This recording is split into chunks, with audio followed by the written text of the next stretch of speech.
J'aimerais que Jean-Louis, par exemple, tu nous parles de ton itinéraire tu es rentré aux papeteries et jusqu'à quand est-ce que tu y faisais? Alors, moi, je suis rentré aux papeteries le 4 avril 1930. Je suis rentré comme serre-frein de locomotive, c'est-à-dire les petites locomotives qui montaient toutes les marchandises de la gare à la papeterie, toutes les matières premières. T'avais quel âge? Et j'avais pas 18 ans lorsque j'ai débuté.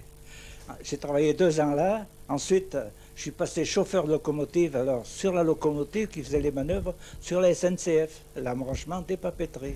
Et là, j'ai travaillé une quinzaine d'années. Ensuite, je suis passé à la mécanique. Je suis passé à la mécanique.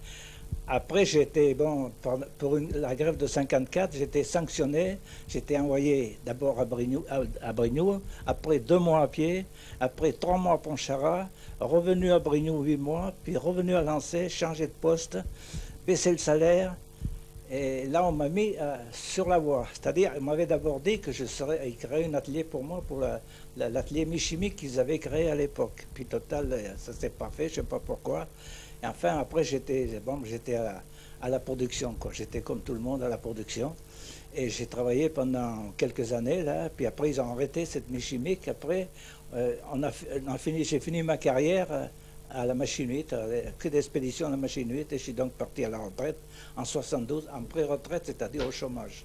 Donc c'est vraiment une vie bien remplie. Et toi, Alphonse, alors toi aussi, je crois que vous êtes rentré en même temps aux papeteries. Tu peux nous dire à quel âge et quand tu es rentré, quand tu es sorti, ce que tu y as fait? Moi, je suis rentré à la papeterie à l'âge de en 1930 aussi. J'avais 13 ans et 2 jours. Et j'étais embauché comme sorti de l'école. Nous autres, comme on était de famille ouvrière, on n'avait pas les possibilités. Après avoir passé le certificat d'études, on n'avait pas les possibilités de suivre, continuer les écoles, parce que, étant donné qu'on sort de famille ouvrière et en plus immigré, on était Tu es de famille italienne? Espagnole. Espagnole? Espagnole. Alors ça fait que on n'avait aucune alternative, c'était rentrer à l'usine comme tous les autres petits copains qui sortaient de l'école à 12 ou 13 ans, quoi. Et tu as fait quoi au début à 13 ans et demi? Ben, j'ai fait comme tous les gamins de l'époque, apprendre à tirer la feuille qui venait sur un feutre. Et vous étiez nombreux, vous étiez des enfants finalement. Oui, on était des gosses, oui.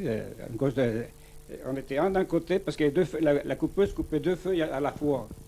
Il y avait un gamin en face de moi et moi de l'autre côté. Chacun on tirait notre feuille ensemble et on se parlait comme ça. On passait la fraction, on se parlait. Et quand les chariots étaient pleins de papier, le coupeur arrêtait la coupeuse il nous vidait la caisse où les feuilles étaient arrivées pour les mettre sur un plateau. Ça, c'était son travail à lui, parce que c'était un adulte. Et vous faisiez combien d'heures là en tant qu'enfant là? Ah ben 8 heures, hein. 8 heures. 4 heures.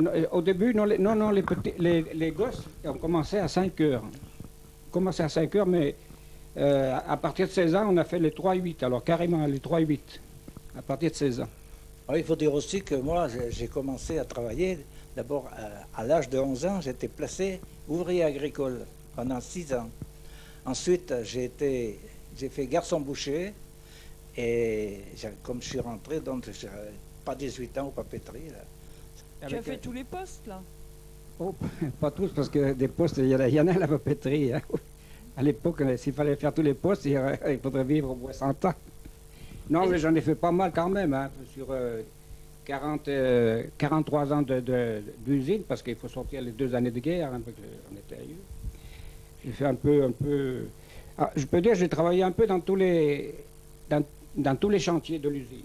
Commencé donc à la salle d'après, c'est donc où le papier arrive, sort des machines pour être préparé, pour être expédié.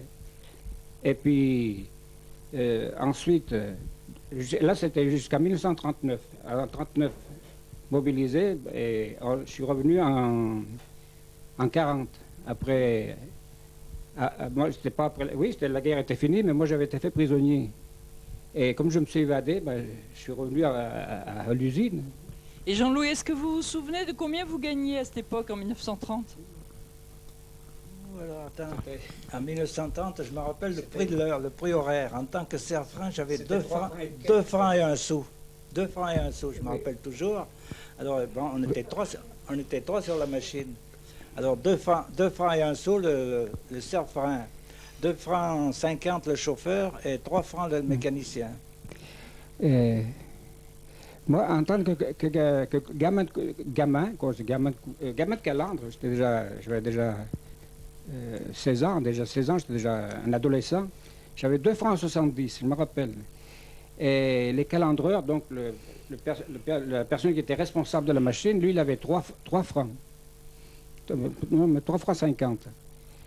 Et ensuite est venue après la grève de 36, les salaires, ils ont été bien augmentés. Hein. Oui, c'est-à-dire Parce que je me rappelle, les conducteurs de machines, c'était le grade le plus haut qu'il y avait dans la fabrication.